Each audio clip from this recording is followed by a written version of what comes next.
La reunión de Ginebra, es una reunión normal que periódicamente tienen los sionistas. La única diferencia hay es que los protocolos, o sea, las actas de los otros congresos, nadie las tiene, nadie las conoce. Yo siempre he dicho que a mí me encantaría tener los protocolos de los años desde el 96 hasta el 2016. Es decir, fíjate bien qué bien se guardan en secreto, y ahora es imposible, las decisiones que toman en secreto, que son las fundamentales. Lo que pasa que Dios, que hace milagros, creo que permitió que esto cayera en manos de cristianos para que tuviéramos un ejemplar de cómo trabajan. Porque estos son simplemente, no tienen ningún valor literario los protocolos, ninguno. Son una cosa sosa, aburrida, realmente, parecen un engorro. Lo que pasa es que el problema es lo que dicen y sobre todo lo que reflejan, que estas son las actas de lo que ahí decidían, de lo que ahí pensaban. Entonces ese es el pensamiento auténtico, que tiene una realidad. Coincide con el movimiento a lo largo de 2000 años. Maquiavelo, y bueno, hay una oposición, como diría yo, una objeción a los protocolos, diciendo que son un plagio de un libro escrito 60 años antes, o no sé qué, no sé cuánto. Y yo digo, no es que fuera plagiado, es que bebían en el mismo manantial, en el mismo, la misma source, o sea, la misma corriente de aire, ¿no?, de agua, que se transmite a lo largo de los siglos. Y eso es el secreto y lo conocen ellos. Entonces tienen unos principios que aplican. Y claro, yo me imagino cómo están estudiados los protocolos de los últimos 10 años, con toda la tecnología que hay, cómo se controla en Internet, cómo se controla en los medios audiovisuales. A mí me asusta. Y a mí además me asusta tanto porque, por ejemplo, en el Apocalipsis hay una frase famosa que dice: tendrán la señal y no comerán el que no la lleve. Entonces no se entendía nada, pero hoy sí se entiende. Y sí se entiende, y lo he explicado en una charla. Cuando yo me jubilé, se me olvidó que había que pasar por la caja a decir que estabas vivo. Y de repente me encuentro con que iba a sacar dinero, no me sacaba en ningún sitio. Y como no iba por el banco, bueno, y me enteré al cabo de un mes de que tenía bloqueado todas las cuentas por la Seguridad Social. Y yo no podía disponer de nada. Fíjate qué fácil es bloquear. Tocan una tecla en los bancos y te desbloquean la cuenta. Tocan una tecla y te bloquean. Pues esto que hace 2000 años era imposible de imaginarse, hoy es muy fácil de imaginarse. Si nos ponen un chip aquí y dice: el que no sea abortista, el que no sea homosexual, el que no defienda, etcétera, etcétera, no come, como van a quitar incluso el dinero corriente, ya está en uso, y en algunas naciones creo que están haciendo la prueba de que no exista el dinero, simplemente las tarjetas, para todo, para tomarme una Coca-Cola, para todo. Es decir, el dinero no va a existir. Es decir, todo va a depender del banco, de ese chip que llevas aquí. Pues si tienes el control completo y dicen: pues mira, Jorge no me gusta, ese tío que se muera de hambre, no puede ir a comprar pan porque no le van a dar pan, no puede comprar agua porque no le van a dar agua, no podrá viajar porque no le sacan billete, no le queda más que morirse. Quiero decirte que eso que hace 2000 años no era comprensible, hoy sí, y es real. Es real. Es decir, hoy estás tan controlado que basta que digan: este tío se muere de hambre, y lo matan a hambre. Es decir, los protocolos es el control absoluto de la humanidad por ellos. Es decir, la máxima que tiene aquí es el advenimiento del Rey Universal Judío. Vamos hacia la globalización. Yo no he tenido tiempo para explicar cosas, en el libro está, ¿no?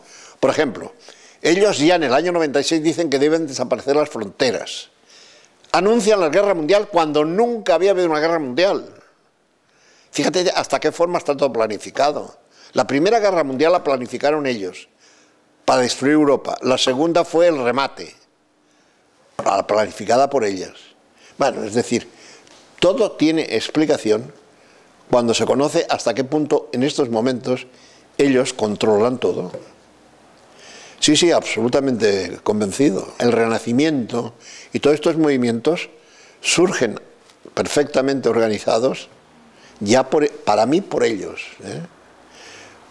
O sea, ellos aprovechan la fuerza de la organización social para dominarla y mover. Lo que pasa es que hasta el siglo XV ellos no tenían el poder que tienen desde los 500 últimos años. Los últimos 500 años ya van cogiendo máximo poder, y cuando ya prácticamente se acercan al poder absoluto es con la guerra franco-prusiana del año 1870, que es cuando ya se hacen las grandes fortunas de los Bilderberg, de los grandes millonarios que todavía siguen siendo millonarios, porque ellos sí que no pierden el dinero, están perfectamente organizados. Realmente Descartes no era anticristiano, era católico, Kant era protestante, pero es un error filosófico, es decir, un pensador que se equivoca y piensa y trata de resolver los problemas de la filosofía.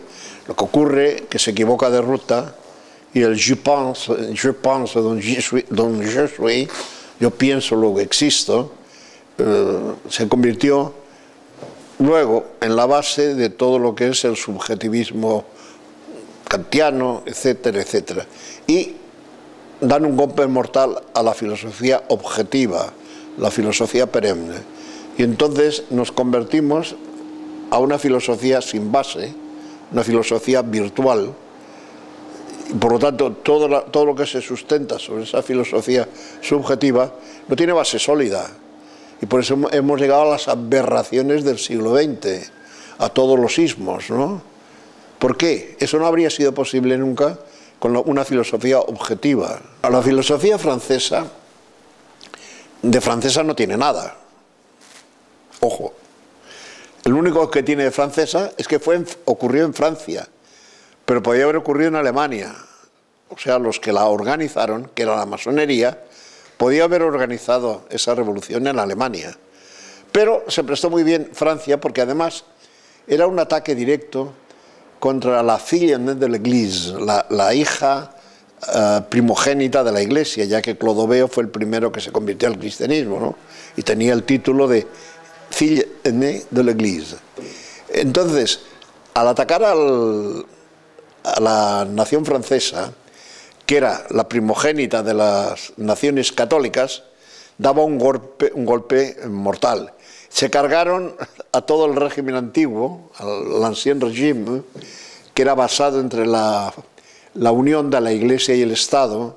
O sea, el Estado defendía a la Iglesia amparaba al Estado, y por lo tanto ese régimen no les convenía a los enemigos de la Iglesia, y se dedicaron pues a los genocidios que ya conocemos todo por la historia, al cortar cabezas de la aristocracia, etcétera, etcétera. Pero ¿dónde nació la Revolución Francesa? Nació en las logias, ojo. La Revolución Francesa es la revolución masónica por excelencia, y desde que la masonería con la Revolución Francesa triunfó en Francia, empezaron los problemas de Francia.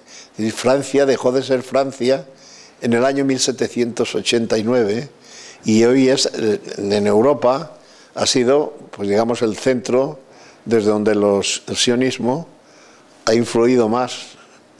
Y luego llegó a España con la invasión napoleónica, empezaron ya a destruir la Iglesia Católica los masones españoles, la destrucción del Imperio Español fue obra de la masonería, principalmente, etcétera, etcétera. Lo que pasa es que todas esas son ya ramificaciones del problema. Para mí, digamos, la sinagoga de Satanás, cuando la bautiza así San Juan Bautista, es porque en ese momento, cuando desaparece el pueblo judío como pueblo elegido, y San Pablo lo reconoce, y dice que ya la ley no tiene vigencia, que lo que tiene vigencia es la fe en Cristo, y que los discípulos de Abraham somos nosotros, los cristianos, no los judíos.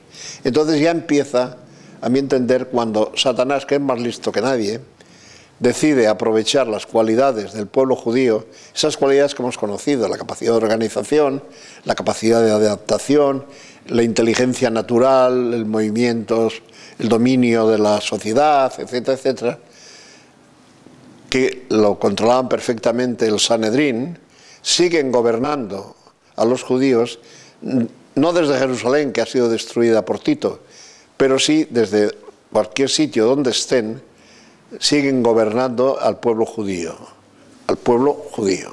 Y entonces, de ahí, de ese Sanedrín, que hoy le llamo yo la sinagoga de Satanás, desde ese Sanedrín se han originado a través de los siglos todos los movimientos contra la Iglesia. Primero las herejías, luego el Renacimiento y el luteranismo, luego la Revolución Francesa, luego el apoderamiento de todos los gobiernos por las logias, es decir, luego todos los movimientos de distinta índole, todos surgen en lo que yo llamo el laboratorio de ideas y proyectos de la sinagoga de Satanás. ¿Por qué pienso así? Pues por una razón de pura lógica. Es decir, vamos a ver si me sé explicar. Si yo soy el dueño del mundo, porque tengo todo el oro del mundo, puedo disponer de lo que quiera, para organizar lo que quiera. Yo evidentemente la primera cosa que organizo es un laboratorio de ideas y proyectos, donde se planifique la guerra, como el Estado Mayor, contra la Iglesia de Cristo. Entonces, es decir, ¿qué es lo que sostiene al catolicismo? Al catolicismo le aguanta su sentido jerárquico, su disciplina, etcétera, etcétera, su formación en los seminarios, su formación en los colegios católicos, etcétera. Pues vamos a destruir todo eso. Vamos a destruir los seminarios, vamos a destruir la idea jerárquica, etcétera, etcétera. Y ahí se estudian todos. Entonces, todos esos movimientos que parecen absurdos, que surgen aquí, que no tienen pies ni cabeza, esos bailes raros, que son antinaturales, pues es un estudio psicológico de la juventud de hoy, perfectamente planificado en ese laboratorio. Pero vamos, yo estoy absolutamente seguro, porque yo lo habría hecho. He usado en mis conferencias el famoso argumento de Pío IX cuando proclamó la Inmaculada Concepción. En última instancia, después de haber analizado todas las razones por las cuales la Virgen tenía que ser inmaculada, etcétera, etcétera, él lo resumió todo en una frase. Dios lo podía hacer, lo quería hacer, luego lo hizo. Pues ese argumento lo uso yo para decir, yo tengo todo el poder del mundo, puedo hacer un laboratorio de ideas y proyectos que acabe con la Iglesia Católica. Como lo puedo hacer y lo quiero hacer, lo hago. Yo estoy absolutamente seguro de que el sionismo tiene un equipo genial, donde tiene gente perfectamente preparada y prodigiosamente preparada, donde se estudian todos los proyectos. Por ejemplo, el asesinato de Carrero Blanco, ¿lo hizo la ETA? No, hombre, no. Eso está planeado en el laboratorio de ideas de la sinagoga de Satanás. Y además tiene un símbolo, un signo siempre, que es que nunca se logra descifrar. El expediente del asesinato de Carrero Blanco se ha perdido. Cuando asesinaron a Carrero Blanco había policías que habían avisado ya de que estaban pasando cosas raras. Y en el gobierno de Franco nadie hizo caso. Son datos ciertos. Es decir, la ETA son peleles al servicio de los demás, que hacen el trabajo sucio aparente, no el de organización. se lo dan hecho. ¿Cómo se puede explicar que hagan un túnel en Madrid, en el centro de Madrid, sin que se entere nadie, junto a la embajada americana, etcétera? O sea, que realmente, una de las cosas que yo estoy absolutamente seguro es de que todo, el programa, por ejemplo, yo cuando digo que vamos a tener el gobierno más nefasto para España ahora, es porque ese gobierno ya tiene preparado. A mí cuando me dijeron que Pablo Iglesias había sacado 1.800.000 simplemente al cabo de 2 meses de haberlo fundado, yo por lógica pura digo, eso es imposible. Oh, ¿ha sacado? Digo, sí, que ha sacado 1.800.000 votos, no hay quien lo dude. Pero lo que sí dudo yo, y estoy absolutamente seguro que no es así, es que no está preparado en 2 meses. Efectivamente, que luego se ha descubierto que llevaban 10 años organizándolo. Claro, yo que sé de organización, porque he organizado todo, desde el cincuentenario de Roca hasta Fuerza Nueva, campos, equipos de fútbol, cineforums, y que sé lo que cuesta organizar. A mí me vienen con el cuento de que se puede organizar en 2 meses una forma que en 2 meses sacas 1.800.000. Vamos, eso es de tontos. El creerlo es insultante. Digo, eso es tonto. Es de tontos. Es decir, hay cosas que... Mire, hablando de fútbol, cuando me enteré yo de que Neymar, ahora que estamos de moda de Neymar, había costado 57 millones, y yo le dije a la gente, digo, mira, yo no sé si ha costado 57 millones, pero eso es una mentira como una catedral. O sea, ¿por qué? Es que tiene mucho cariño a Barcelona. Digo, por mucho cariño que tenga el Barcelona, el representante de Neymar, los que tienen derechos sobre Neymar, ¿van a tirar 100 millones?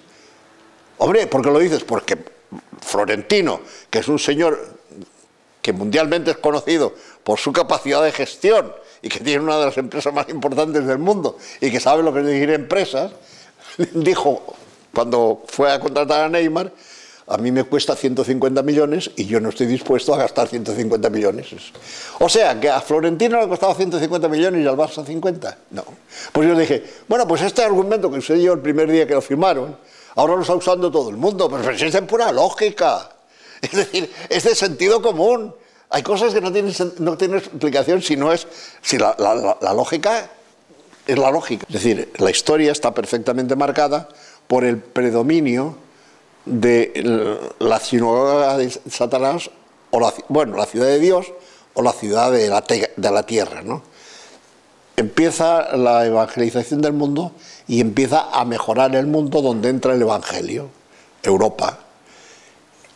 Ellos se mueven y vienen las persecuciones para acabar con los cristianos, pero tiene el efecto contrario, es decir, la sangre de los cristianos, la sangre de los mártires es semilla de cristianos. Llega un momento, 300 años, en que por fin viene el famoso Edicto de Milán, en que se convierte Constantino al catolicismo. Viene la libertad de la Iglesia, le da facilidades a la Iglesia con el poder que tiene de la verdad, organiza un mundo maravilloso que los enemigos de Cristo llaman la edad oscurantista, cuando es la más brillante. Es decir, no ha habido época más brillante que la Edad Media. No tenían los medios materiales que tenemos nosotros, pero lo que queda indica que fue una edad, las catedrales hablan por sí solas. Hubo una paz tremenda y progresaron las ciencias, la teología. Luego lo que ocurre es que viene inmediatamente las ciudades de la tierra, la ciudad de Satán, contraataca con el Renacimiento. El Renacimiento es la vuelta hacia el paganismo. Esa es la realidad. O sea, son volver a las ideas paganas. De la pintura griega, cristiana a la pintura renacentista, aunque fuera la Iglesia Católica la primera promotora, evidentemente lo humano pasa por encima de lo divino. O sea, la edad moderna es realmente un paso atrás en el cristianismo. Luego viene, después de eso, ya vamos...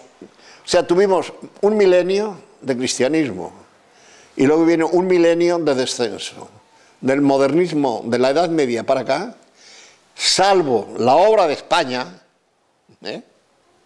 que es todo lo contrario, convierte dos continentes al catolicismo, Europa empieza la decadencia, empieza con la herejía protestante y luego con los errores de tipo modernista fruto de la filosofía, de la filosofía subjetiva.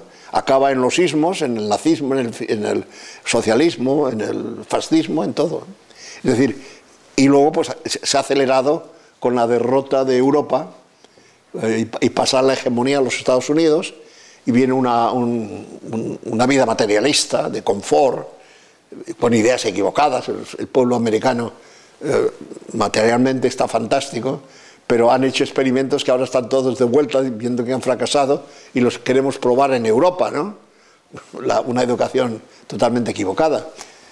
La educación buena y correcta era la que empezó con los monjes y luego continuó con las congregaciones religiosas en el siglo XVIII, con los jesuitas, con los colapios, antes ya, y luego después de la Revolución Francesa, esa cantidad de congregaciones enseñantes, los maristas, gabrielistas, marianistas, etcétera, etcétera, que fueron unos modelos de educación y levantaron otra vez la fe en Francia, pero en Francia, como tenían el gusano dentro, vino la persecución de Combes y expulsaron a todos los religiosos otra vez de Francia, que vinieron a España y América, lo cual fue una buena cosa para España, para América. Pero en fin, es decir, estos han sido los movimientos, el movimiento de esta guerra de la ciudad de Dios, o de la ciudad de la tierra contra la ciudad de Dios. Y podemos resumir a grandes rasgos: 1000 años de subir y 1000 años de bajar. A mí me encantaría ver lo que está pasando en África, en Asia, donde el cristianismo está pasando por las catacumbas, ¿no? por los mártires del siglo I, II y III. Es decir, esa cantidad de mártires que hay en los países de África, el centro de África, iglesias con gente quemada dentro, los asesinatos, la cantidad de mártires que hay, mártires desconocidos, ¿no? Pero creo para Dios no hay héroe anónimo. Dios ve que mueren por él y por lo tanto la sangre de los mártires, esa puede ser que dé ocasión a una nueva resurrección. Yo he llegado a decir que estoy esperando el primer Papa Negro, que será la salvación de la Iglesia, porque con los papas blancos que tenemos últimamente, en que vamos al diálogo con el mundo, cuando Cristo dijo: vosotros no sois del mundo, yo no rezo por el mundo. Eso está en el Evangelio. Vosotros no sois del mundo. Y ahora todo se reduce a vamos a dialogar con el mundo, porque claro, el mundo... Pero ¿qué misión?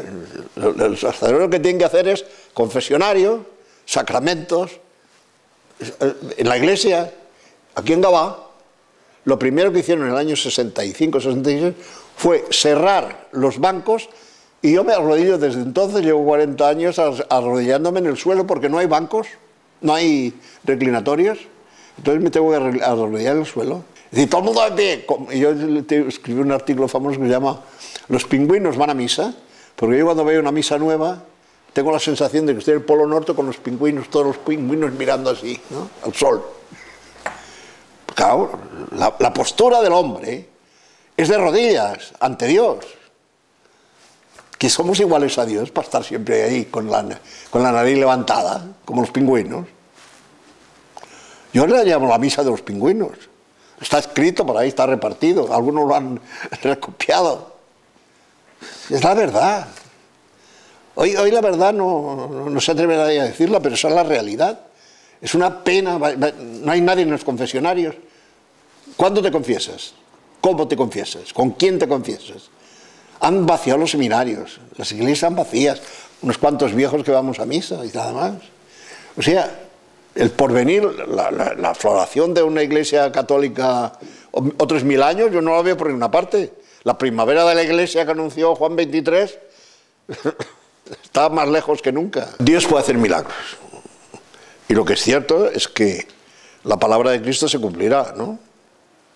Y el Apocalipsis lo dice bien claro. La victoria final es nuestra.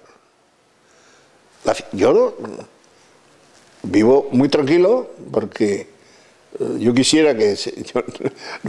Yo no voy a tener ninguna tumba porque soy muerto de hambre, pero si yo tuviera tumba y pudiera, diría lo que decía San Pablo. He combatido el buen combate, he resistido hasta el final, he guardado la fe. Es que es lo único que nos queda, ¿no? Pero esperanza y ilusión por lo que va a hacer la Iglesia tal como la vamos viendo, donde no vas a las iglesias, pero escuchad lo que dicen los curas en los sermones de hoy. Yo voy mucho a las misas siempre que puedo, ahora ya no, porque no tengo tiempo bueno, porque no tengo tiempo, porque ya se me hace pesado ir a Barcelona a las misas de los de Lefebvre. Pero tú oyes un sermón de un cura de Lefebvre y tiene sustancia, y tiene doctrina, y tiene evangelio. Yo iba a Francia a hacer los ejercicios espirituales de San Ignacio porque tenían sustancia. Ahora me he resignado a hacer aquí, que son unos ejercicios aguados de San Ignacio, predicados por especialistas, que se han olvidado realmente del espíritu ignaciano. Es decir, para entrar en el cielo primero tienes que pasar por la muerte, por el infierno, por el resto, para que espabiles y te venga el arrepentimiento, te confieses contento y pienses en la resurrección y en el imitar a Cristo, ¿no? Pero hoy todo es amor y misericordia. Los que tienen la jerarquía tengan la mentalización de que lo que hizo Pío XI, la Acción Católica, organizar a los obreros, los propagandistas católicos, o sea, organizaciones católicas. Hoy no, son organizaciones ecuménicas. Yo cuando veo esas congregaciones, yo no acabo de digerirlas. La famosa San Egidio, bueno, yo me llamo Gil. Gil también es Egidio, yo me podía afirmar Egidio, ¿no? Egidio y Gil es lo mismo que Santiago y Jaime, etcétera, etcétera. Bueno, pues es la congregación de San Egidio, todos sus misterios que se dedican a dialogar con el mundo. ¿Y qué? ¿Dialogan con el mundo y qué? Se llenan las iglesias de gente que va a comulgar, pero previamente se ha confesado y ha borrado los pecados mortales. Yo he dicho más de una vez que considero que la misa del domingo, o que los domingos teníamos que cambiar el nombre, en vez de llamarle domingo, que en latín viene a decir Día del Señor, le llamamos Satán Domingo, o como sea, es el día de Satanás, el día de los sacrilegios. Arrejuntados que comulgan, gente que se va de juerga, que van a comulgar, supongo que no tiene el pecado, los pecados no tienen ya que confesarse. Esa es la realidad. Pesimismo, claro. Realismo, más bien, yo lo que veo es así. Lee tú el Evangelio y te dice, id y predicad. O sea, enseñad, id y enseñad. La Iglesia no tiene que dialogar para buscar la verdad. No, la verdad la tiene la Iglesia entera. Que además no se puede cambiar. Porque la verdad Cristo la trajo entera. Desde Cristo para acá no hay nada que añadir a la verdad. Ni nada que añadir a la fe. Por lo tanto, ¿para qué voy a dialogar? Yo lo que tengo la misión y obligación es enseñar. ¿Ya está? Y la Iglesia, la misión de la Iglesia es enseñar, no dialogar. La verdad no tiene derechos frente a... El error no tiene derechos frente a la verdad. Lo único que tiene derecho es la verdad. El error no tiene derecho, ninguno, absoluto. Claro, esto es más claro que el agua. La mentira no tiene derechos. Claro, entonces, eso es que hemos roto la lógica. Hoy lógica no se estudia. Yo he sido profesor de matemáticas y de lógica y de filosofía.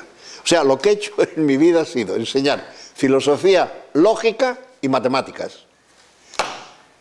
Por lo tanto, lo que me preocupa a mí es precisamente eso, que se conozca la verdad científica, la verdad religiosa, la verdad política, porque la verdad es lo único que tiene derechos. Eso que, fíjate, es impresionante que te digan, somos invencibles porque somos invisibles. ¿Pero tú sabes lo que significa eso? Es la clave de su éxito. Están perfectamente organizados y nadie, tú no sabes quién manda, en absoluto. Lo único que sabes, fíjate tú, pero vosotros no estáis en el ajo. Cuando se van de un sitio a otro, los de los círculos Bilderberg o la Benay Brief, etc., llevan tal seguridad que ni el Papa ni el presidente de los Estados Unidos tiene tal.